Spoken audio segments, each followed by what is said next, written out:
दोस्तों हम बात कर रहे थे मौलिक अधिकार, किसके बारे में बात कर रहे थे? मैं बात कर रहा था मौलिक अधिकार के बारे में। जैसे कि आप सभी को पता है कि भाग 3 में भारतीय संविधान के मौलिक अधिकारों के बारे में बताया गया। पहली बार मौलिक अधिकार के बारे में चर्चा 1215 में की गई थी और 1215 को भारतीय इतिहास का या विश्व के इतिहास का मैग्ना कार्टा कहा गया।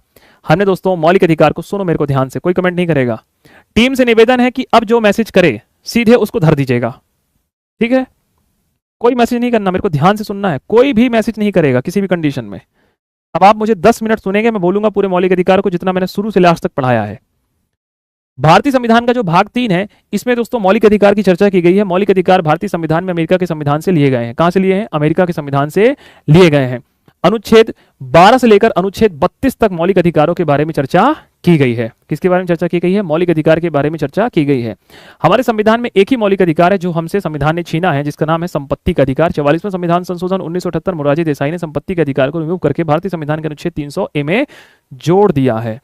दोस्तों हम बात करते हैं मौलिक अधिकार के बारे में, तो अनुच्छेद 12 राज्य की परिभाषा बताता है। राज्य क्या है? अनुच्छेद 12 में हमने बहुत डिफाइन तरीके में इसको समझा हुआ है। आर्टिकल 13 की बात करते हैं। आर्टिकल 13 कहता है कि ऐसी कोई विधि, ऐसा कोई नियम, ऐसा कोई उपबंध जो भारतीय संविधान के मूल ढांचे को प्रभावित करेगा, उसे विधि शून्य घोषित कर देंगे। आखिर मूल ढांचा क्या है? तो सुप्रीम कोर्ट ने केशवानंद भारती केस 24 अप्रैल 1973 में सुप्रीम कोर्ट ने कहा कि आने वाले समय पर हम इस बात को बताते रहेंगे कि संविधान का मूल ढांचा क्या है। ठीक है, जैसे अनुच्छेद 14, अनुच्छेद 21 से संविधान के मूल ढांचे के रूप में इसको जानते हैं। अनुच्छेद 25, 28 सब क्या है? संविधान के मूल ढांचा है, मतलब basic structure of Indian constitution. फिर हम बात करते हैं 14 से लेकर 18। 14 से लेकर जो 18 है, ये कहता है भाई समाज में समानता होनी चाहिए। हम समाज में समानता की बात करते हैं, तो अनुच्छेद 14 कहता है विधि के समान समता, विधि के समान संरक्षण। अनुच्छेद 14 का जो संबंध है वो ब्रिटेन और अमेरिका के संविधान से लिया गया है। और प्रोफेसर डायसी का संबंध दोस्तों किससे है? अनुच्छेद 14 से, क्योंकि ब्रिटेन के बहुत बड़े आपके राजनीतिक विद रहते हैं, उन्होंने आर्टिकल 14 को बहुत अच्छे तरीके से डिफाइन भी किया हुआ है। फिर दोस्तों बात करते हैं अनुच्छेद 15। अनुच्छेद 15 कहता है धर्म, जाति, लिंग, मूल, वंश, जन्म स्थान के आधार पर कोई भेदभाव नहीं किया जाएगा। अनुच्छेद 15(1) में कहता है कि भाई कौन नहीं करेगा? राज्य नहीं करेगा। 15(2) में कहता है कि व्यक्ति नहीं करेगा। अगर व्यक्ति का होटल है, निजी भवन है, जहां पर वो लोगों को सुविधाएं देता है, तो किसी आधार पर भेदभाव नहीं कर सकता। 15(3) में कहता है कि भाई महिलाओं और बच्चों को विशेष संरक्षण दे सकते हैं। 15(4) में कहता है SC ST को, 15(5) में कहता है OBC को, 15(6) में कहता है EWS। 15 कंप्लीट। आइए बात करते हैं 16। 16 कहता है कि सरकारी नौकरी में रिजर्वेशन चाहिए भैया। क्या चाहिए? सरकारी नौकरी में आरक्षण चाहिए। 16 जो है वो आरक्षण के बारे में बात करता है। आरक्षण कैसा भेदभाव है संविधान का? तो आरक्षण संविधान का सकारात्मक भेदभाव है। भेदभाव दो तरीके से होते हैं, एक सकारात्मक, एक नकारात्मक।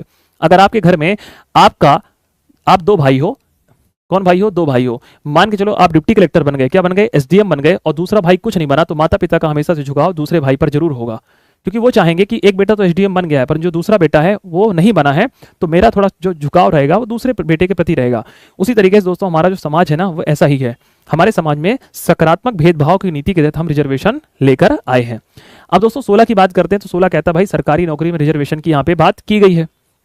फिर रिजर्वेशन संबंधी जो नियम है दोस्तों, इसमें 7 प्रकार को जोड़ा गया है। कितने प्रकार के आधार पर भेदभाव नहीं होगा? 7 प्रकारों के आधार पर भेदभाव नहीं होगा। 16 में दोस्तों डिफाइन किया गया है कि भाई अगर निवास संबंधी कोई नियम बनाना है तो केवल संसद बनाएगी, राज्य विधानमंडल नहीं बनाएगा। और रिजर्वेशन 16(4) में स्पष्ट तरीके से लिखा है। फिर हमने दोस्तों SC ST को भी दे दिया, फिर हमने OBC को दे दिया, और हमने हाल ही में EWS को भी 10% रिजर्वेशन दे दिया है। सुप्रीम कोर्ट ने 10% रिजर्वेशन में स्पष्ट वर्डिक्ट दिया है कि 10% रिजर्वेशन बिल्कुल सही है।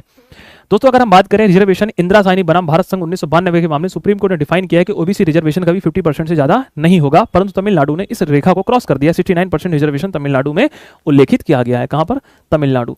तो तमिलनाडु ने जो रिजर्वेशन है वो 69% है। इसी बात को लेकर मध्य प्रदेश ने 87 और 13 के फॉर्मूले को दिया है, जिसमें सुप्रीम कोर्ट ने अभी हाल ही में उसको डिफाइन किया है कि भाई ये MP क्या कर रहे हो तुम, है ना?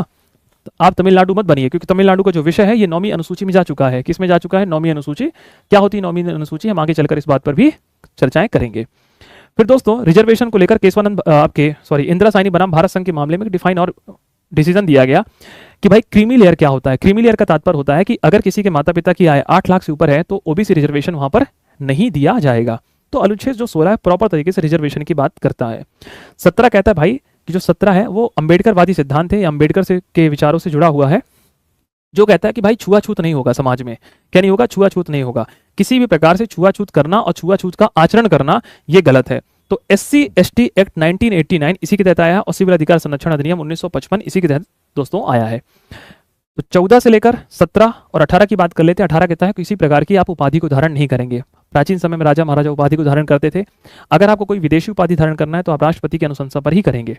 14 से लेकर 18 समानता की बात हो रही है। अब हम बात करते हैं 19 दोस्तों बहुत सारी बात करता है। 19 से लेकर 22 हम स्वतंत्रताओं की बात करेंगे। 19 कहता है कि भाई आप क्या कर सकते हैं, बोल सकते हैं। इसी के तहत दोस्तों अनुच्छेद 19(1) में हमने बहुत सारे अधिकार पढ़े हैं, जैसे कि आपकी बोलने की आज़ादी है ना, आपको राष्ट्रगान की आज़ादी है। तो हमने बहुत सारे अधिकार पढ़े। सूचना का अधिकार अधिनियम 2005 पढ़ा, जिसको लागू किया गया, भारत विश्व का तीसरा देश बना। हमने ये सब चीज़ें अध्ययन कर ली। 19(2) में संघ संगम सहकारी समिति वगैरह बना सकते हो। सॉरी 19(3) में है वो, है ना। और 19 की बात करते हैं तो विदेश यात्रा का अधिकार मिला है। इसी के साथ आपको भारत में घूमने की आज़ादी है, व्यापार करने की आज़ादी है, बसने की आज़ादी है। पहले संपत्ति का अधिकार था, वो भी हमने 19 में समाप्त कर दिया गया। तो 19 लगभग ये सब चीज़ों के बारे में बात कर रहा है। 20 कहता है गिरफ्तारी से पहले। गिरफ्तारी से पहले क्या क्या है भाई, अगर आपके घर में पुलिस आती है तो पुलिस आपसे जानेगी कि भाई आपको पुलिस से जानने का अधिकार है कि मेरी गिरफ्तारी क्यों हो रही है ना। फिर आपको भाई अपने 24 घंटे के अंदर मजिस्ट्रेट के सामने प्रस्तुत किया जाएगा, फिर वगैरह वगैरह बहुत सारी चीज़ें यहाँ पर चर्चाएं कर दी गई हैं कि मनपसंद वकील करने का भी आपको अधिकार दिया गया है। 21 की बात करते हैं। 21 दोस्तों बहुत इंपॉर्टेंट है, जो कहता है प्राण एवं दैहिक स्वतंत्रता का अधिकार। भारतीय संविधान दोस्तों आपको गरिमापूर्ण जीवन जीने की बात करता है, अनुच्छेद 21 में है। अनुच्छेद 21 में हमने बहुत सारी चीजें पढ़ी। जीवन जीने का अधिकार है, शिक्षा का अधिकार है, भोजन का अधिकार है, आश्रय का अधिकार है, सोने का अधिकार है, बहुत सारे अधिकार है। पर दोस्तों अनुच्छेद 21 से बहुत इंपॉर्टेंट है, जो कि 86वें संविधान संशोधन के द्वारा जोड़ा गया है, जिसमें कहा गया है 6 साल से 14 साल तक के बच्चों को निःशुल्क अनिवार्य शिक्षा प्रोवाइड कराएगा राज्य। इसीलिए दोस्तों शिक्षा का अधिकार अधिनियम 2009 है, जिसको 1 अप्रैल 2010 से लागू किया गया। भारत का पहला राज्य मध्य प्रदेश बना है जिसने शिक्षा के अधिकार को अपने राज्य में लागू किया गया है। 22 की बात करते हैं। 22 कहता है गिरफ्तारी के पश्चात आपको क्या क्या अधिकार दिए हैं, है ना। तो गिरफ्तारी के बाद अगर आपकी गिरफ्तारी हो गई है तो फिर आपको भाई गिरफ्तारी के पश्चात बहुत सारे आपको अधिकार दिए गए हैं, है ना। जैसे कि भाई आपको न्यायालय में भी विशेष प्रकार के अधिकार भी दिए गए हैं, आपको प्रताड़ित नहीं किया जाएगा खुद के विरुद्ध बोलने से। तो आपने आर्टिकल 22 में देखा कि गिरफ्तारी के पश्चात क्या क्या आपको अधिकार दिए गए हैं। बहुत सारे अधिकार जो है आपको जेल में भी दिए गए हैं। जब आप अधिकारी बने, डीएसपी वगैरह बनेंगे तो आपको पढ़ाए जाएंगे कि एक कैदी के क्या क्या अधिकार होते हैं, वो भी आर्टिकल 22 के तहत ही माने जाते हैं। हम इसको क्यों नहीं पढ़ते, क्योंकि हम लोग मूल संविधान को पढ़ते हैं, बेसिक संविधान को पढ़ते हैं। 23-24 की दोस्तों अगर हम बात करते हैं, 23 कहता है किसी प्रकार का बालाश्रम नहीं होगा, देवदासी प्रथा नहीं होगी, मानव का दुर्व्यापार नहीं होगा। आप इंसान को खरीद बेच नहीं सकते हो, किसी लड़की के साथ आप दुर्व्यवहार नहीं कर सकते हो, आप सेक्सुअल और ह्यूमन ट्रैफिकिंग जैसे केसेस में नहीं आएंगे, क्योंकि हमारे देश में क्या है, अवैध है ये सब चीजें, है ना। देवदासी प्रथा नहीं रखेंगे, बेगार नहीं कराएंगे, किसी व्यक्ति से काम कराएंगे उसको पैसा देंगे, बिना व्यक्ति की इच्छा के विरुद्ध आप काम नहीं कराएंगे, ठीक है। तो 23 में लिखा है। 24 कहता है कि भाई 14 साल से कम उम्र के बच्चों को किसी भी आप अवैध कारखानों में काम नहीं कराओगे, अगर करा रहे हो तो गलत बात है। तो यहां से लेकर 19 से लेकर 22 आपकी विभिन्न प्रकार की स्वतंत्रताओं की बात की गई है। 23-24 में शोषण के विरुद्ध अधिकार के बारे में बात की गई। हम बात करते हैं 25 से लेकर 28, जो बात करता है किसके बारे में, धार्मिक स्वतंत्रताओं के बारे में बात करता है कि भाई धर्म क्या क्या चीज है। अनुच्छेद 25 की बात करते हैं। 25 कहता है कि भाई धर्म को अंतःकरण करने की आज़ादी है। आप किसी भी धर्म को स्वीकार कर सकते हैं, उसका आचरण कर सकते हैं, उसका प्रचार कर सकते हैं, उसका प्रसार कर सकते हैं, यही है ना। 26 कहता है कि धार्मिक संस्थानों की स्थापना कर लो। 27 कहता है किसी प्रकार का धार्मिक टैक्स नहीं देंगे। और 28 कहता है कि भाई आपको धार्मिक शिक्षण संस्थानों की स्थापना करने की बात है। तो 25 से लेकर 28 धर्म के बारे में बहुत सारी उल्लेखित बात की गई है। 29-30 क्या कहता है भाई कि अल्पसंख्यकों को अधिकार दिया गया। किसको, केवल अल्पसंख्यक, कि जो अल्पसंख्यक है वो 29 के तहत भाषा और अपने धर्म के लिए काम कर सकते हैं। और अगर हम बात करें 30 जो है वह अपने शिक्षण संस्थानों की स्थापना भी कर सकते हैं और उसका प्रशासन भी कर सकते हैं। 30 में स्पष्ट तरीके से लिखा हुआ है। 31 संपत्ति का अधिकार था, जिसको हमने समाप्त कर दिया है। 32 की बात करें, 32 में सुप्रीम कोर्ट 5 प्रकार की रिट जारी करता है, केवल 5 प्रकार की, 6वें प्रकार की रिट जारी नहीं करेगा। इसीलिए सुप्रीम कोर्ट के रिट जारी करने का जो क्षेत्र है वो सीमित है। हाई कोर्ट इन 5 के अलावा भी जारी करता है। इसलिए हाई कोर्ट के रिट जारी करने की शक्ति सुप्रीम कोर्ट से ज्यादा है, परंतु सुप्रीम कोर्ट का न्यायिक क्षेत्राधिकार ज्यादा है, क्योंकि सुप्रीम कोर्ट भारत के किसी भी क्षेत्र के लिए रिट जारी कर सकता है और हाई कोर्ट केवल अपने क्षेत्र भर के लिए जारी करेगा। तो न्यायिक क्षेत्राधिकार सुप्रीम कोर्ट का ज्यादा है और रिट जारी करने की शक्ति हाई कोर्ट की ज्यादा है। 5 प्रकार की रिट है। बंदी प्रत्यक्षीकरण, परमादेश, प्रतिषेध, उत्प्रेषण, अधिकार परीक्षा। बंदी प्रत्यक्षीकरण का तात्पर्य क्या है, 24 घंटे के सामने मेरे मतलब व्यक्ति को गिरफ्तार कर लिया है तो भैया मेरे सामने सशरीर उपस्थित करो, न्यायालय बोलेगा।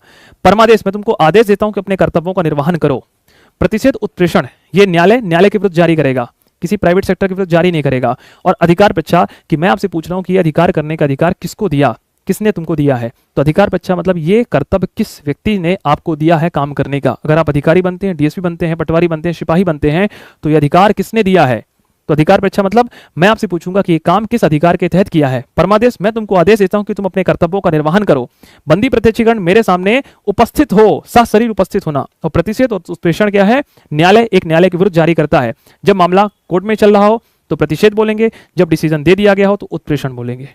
यह है पूरा मौलिक अधिकार।